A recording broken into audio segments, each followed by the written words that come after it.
Welcome to A View from Bellhaven. Today we're going to be talking about stablecoin.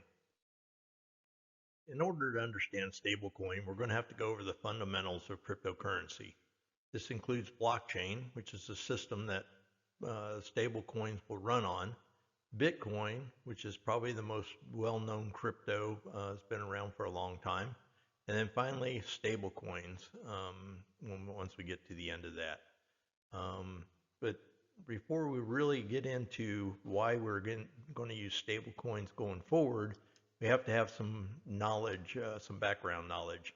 And so we're going to introduce the difference between money and currency, how debt actually creates currency, and then talk about debasement and the flip side of that coin, inflation. Once we understand all that, then we can start talking about why we're going to use stablecoins going forward, what the Genius Act has to do with that, which was legislation that was passed in July of this year and gives puts regulations on the issuers of stablecoin, and finally stablecoins' impact or possible impact on the U.S. debt and deficit. We'll draw some overall conclusions and then you'll be on your way. To understand cryptocurrency, you have to start with blockchain. It is the foundation, and 3blue1brown.com has a great lesson on Bitcoin, and it goes through the fundamentals of blockchain in pretty good detail. It's about a 25-minute video, and it's worth watching. For the purpose of this video, if you can just accept that blockchain is a digital ledger system that uses crypto science and computer science in order to record transactions across a network of computers, that's going to be good enough. And if that sounds really wacky to you, then I will ask you the question of who owns the internet? Who runs the internet? And the answer is nobody knows. And that's because the internet is a decentralized network system with a lot of companies that have their hands in it, doing their specific parts, and they make money by operating the internet with through their chosen lanes. And you have to just kind of trust that blockchain is a similar execution of computer science as the internet is now. So now next we'll move to Bitcoin. That's the most well-known cryptocurrency. And I'll list Bitcoin as money and not currency at this point. Bitcoin has a limit of 21 million coins. It's currently selling for over $110,000 a coin. And that $21 million coin limit will be reached by 2040. So it's not liquid as a medium of exchange. And I'll compare that to the $1,000 bill.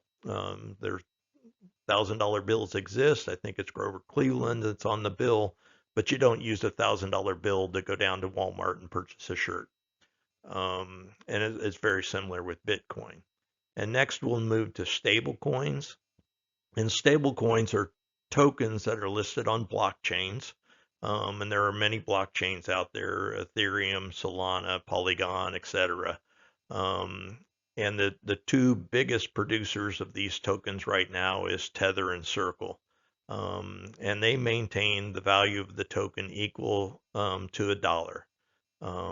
So those are the two biggest. There are many more on the way. I think Walmart, Amazon, and others have announced that they will also come up with stable coins, and we'll talk about that more in just a little bit. Finally, you have the independent miners. The miners are people like Hut8, Riot, and other people that are basically large computer science or computer network groups, and they're responsible for the security and processing of transactions. And they do the computationally intensive work, and that's called proof of work or proof of stake, and that's how they make their money. So now we'll start with some of the background knowledge that you need to have in order to understand why stablecoins are such a big deal now. So we're going to separate money, which is a store of value, versus currency, and that's a method of exchange. To start with, money is maintained in investments. So what I've put out here is we have gold, real estate, the S&P 500. It's a proxy for stocks in general. And finally, Bitcoin. So you have the value of gold in 2010 was at $1,100. The value today is about $3,600. So that's a multiple 3.26. So if you invested $1,000 in gold in 2010, you would have $3,260 today. Real estate, now this is just on the asset value. This does not include rents that go along with it. So real estate would look like a bad investment on this chart, but it's not all inclusive. So this is just the asset value. The median house price in 2010 was 172,000. Today it's about 422,000. So that would be an increase of 2.45. So if you invested back then, you get 2,450. And you can go on down the chart and read the rest of them. But the big one is Bitcoin. So Bitcoin was 30 cents in 2010. It's over $115,000 as of today, I think. And that's a multiple 373,000 times. And so if you invested $1,000 in Bitcoin in 2010, it's worth $373 million today. And that's why Bitcoin has been such a rage, and everybody talks about it in the media and in investment circles. Now we move over to currency, and so I'm going to list currency. The M2 is a way of measuring how much cash is in the system. And so if you look up on any website what M2 is, it's going to give you the total amount of M2, and this ebbs and flows as more debt is created. We'll talk about that in a minute. But in 2010, M2 was about 57% of the GDP, and now it's 73.9%. And so that excess cash in the system is why we're seeing periods of inflation now. But as far as credit card debt goes, in 2010, it was 5.5% of GDP, and now it's 4.13. And so that means that the consumer is in better shape now than they were at the beginning of 2010. And anytime I talk about debt, I'll always reference it to an amount of income, and that tells if it's that gives you a perspective on how much debt is good or bad. And then we get into wire transfers, and this is from bank to bank usually. Daily transfers are about $2.85 trillion, and you can see that's doubled since 2010. And finally, we get into stable coins. Tether and Circle are the two biggest ones. Tether's been around since around 2014, and they do $25 billion of transactions a day. And this is expected to grow 50% year over year. I think that's underestimating it, and you'll see why here in just a few minutes. So the next piece of background knowledge you need to know is that debt creates currency. So if you've got a credit card that had a $10,000 limit on it, and you go out and purchase $4,000 worth of furniture for a bedroom and dining room set or something like that, that $4,000 then gets deposited into the bank account of the furniture vendor. Essentially what you've done is you just created $4,000 of new M2 in the system. And as long as credit is limited based on income, the system won't spiral out of control. But not all debt is the same. So you have good debt, and I'm going to explain this as you go purchase a car, and it's 10% of your income, so the payments are manageable. You get to work on time every day. It gives you a promotion, and now your debt is the payments are a smaller percentage of your income. That's a virtual cycle, and will do you well if you use your debt in that way. Bad debt is you go out and you put the Monday Night Football, you do all your drinks and wings and all that on the credit card, you stay out too late, you show up late for work, you get fired, and now your debt is unpayable. And we'll use this system going forward, and you'll see how this plays out here in just a few minutes. Finally, we'll look at debasement and inflation, and I'm going to warn you, these are not the textbook definitions. These are what I call Bellhavenisms. It's my little personal way of doing it. But the actual definitions are going to be a distinction without a difference in my mind.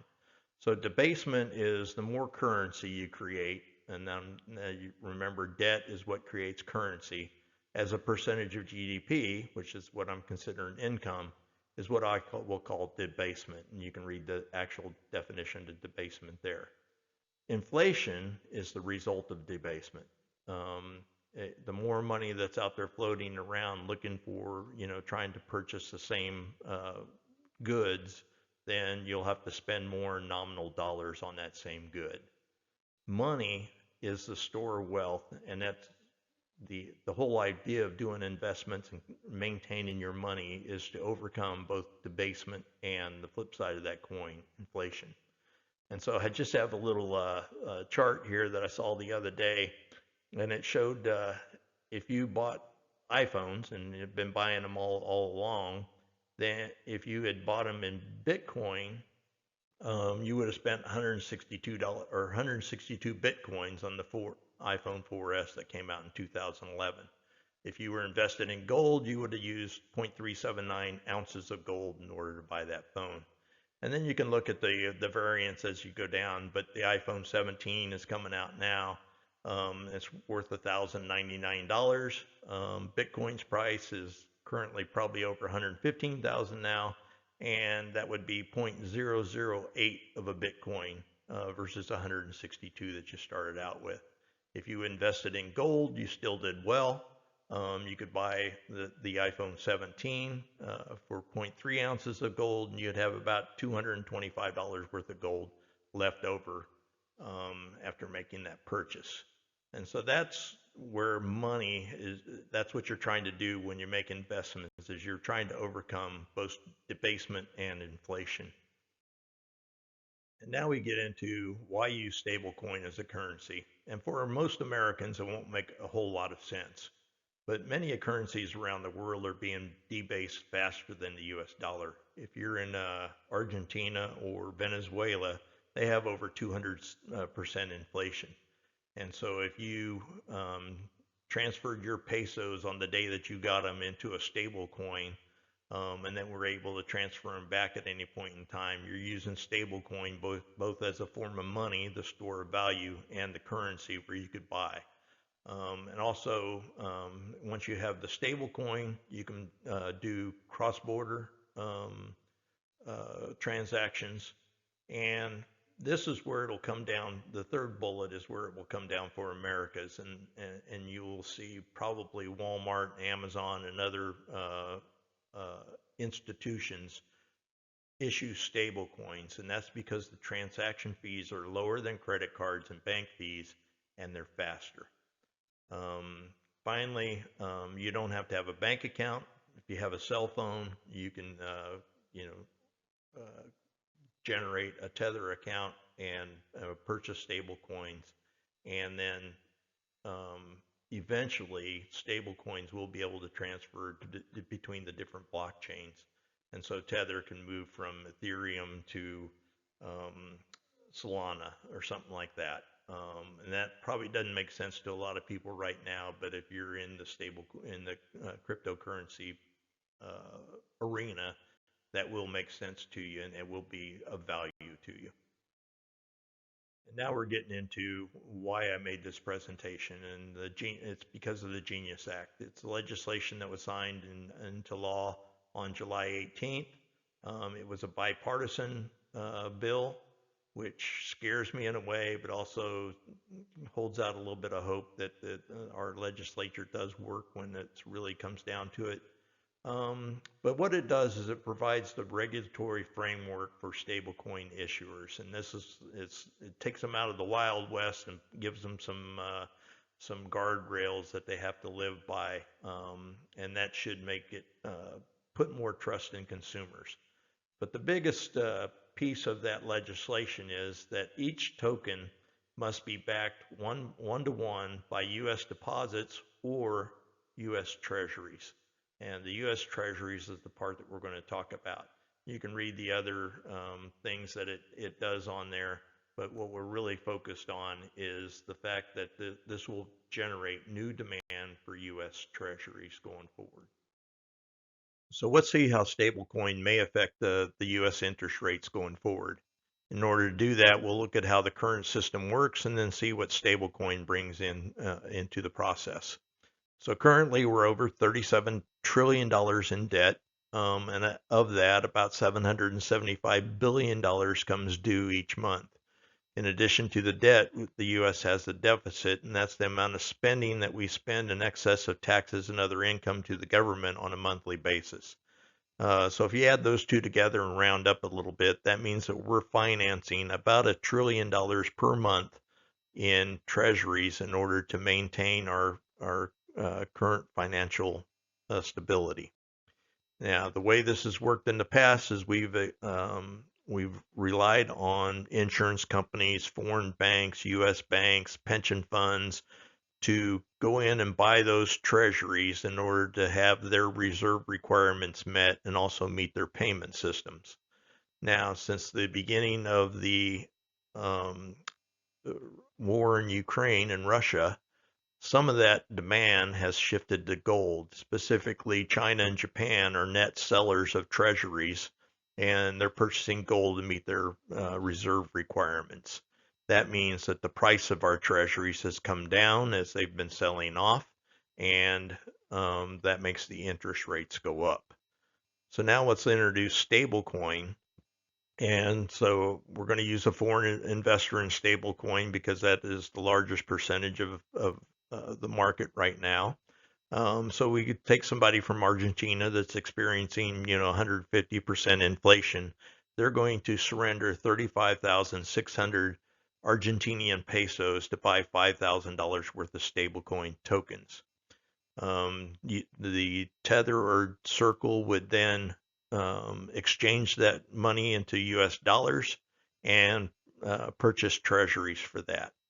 So the token value on their books would be a liability to them as they owe it to the person buying, and then they would hold the treasury reserve as an asset. And what that does is it creates new demand for treasuries. And so basically every buyer of these stable coins, especially from foreign markets, are going to be new demand for treasuries in the U.S. market. Currently, there's about $250 billion worth of tokens out there. Current growth rates put it at 1 to 1.1 trillion by 2030, which is a small amount in the big scheme of things. But I expect that to grow by a much faster, at a much faster pace since the passage of the Genius Act. So what does all this mean for the United States? And what I'm going to go over here is the way I see future income, which I'm going to use GDP as a proxy for the national income and our debt. So GDP in 2010 was 14.5 trillion. It's now about 29.3, so it's just over doubled. But you can see consumption is a smaller portion of that GDP figure, and government is a smaller portion of that GDP figure.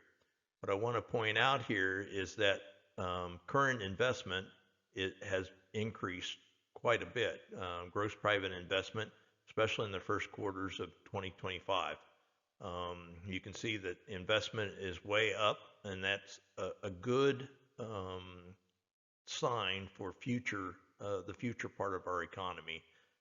Once that investment starts get built out, then it'll start making money, and that will increase the wages for everybody as it goes forward.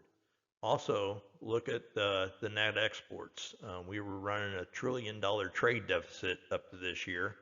And so the jury's still out on that.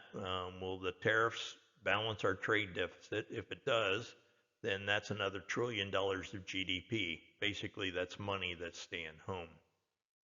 And so how can the economy grow and finance all this debt without inflation and debasement? The way forward is through investment and growth. And it looks like it's happening, especially if the tariffs are able to reduce the trade imbalance, keep more of that money onshore, and help us export and to other countries and earn more money for ourselves. What we've learned today is that stablecoins are built on blockchain, and there's multiple blockchains out there. And those blockchains exist on a network very similar to the internet. As we mentioned before, who owns the internet? Nobody knows. It's a whole conglomerate of different people and companies that run different parts of it. Blockchain operates on a network that's very similar to that. The miners own most of the network, but the system is fast, it's safe, and it's cheaper than current credit cards and wire transfers. And therefore, I believe that stablecoin will increase in its use as we move forward. Even Walmart and Amazon are talking about issuing their own stablecoins, and that will help them avoid credit card costs and other costs that are imposed by the banking systems.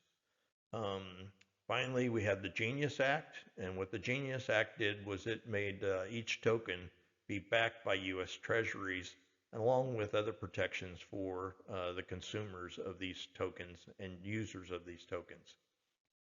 Then I showed how the one-to-one backing of tokens offers new demand for treasuries. Basically, instead of having just the large institutions that we're relying on, this makes basically every investor in tokens a buyer of U.S. treasuries. That extra demand should make interest rates go down because they'll be bidding up the price of those treasuries, and the price to interest rate is inverse on that. So as they bid up the price, interest rates come down. So this new technology combined with the increased gross private investment and balance of trade deficits could lead to a growth in GDP, which I said was a proxy for national income without inflation, and make the debt more manageable for us. Now, this is not the time to go out and say, woo, break out the credit card, let's go watch Monday Night Football. The U.S. needs to use good debt and not bad.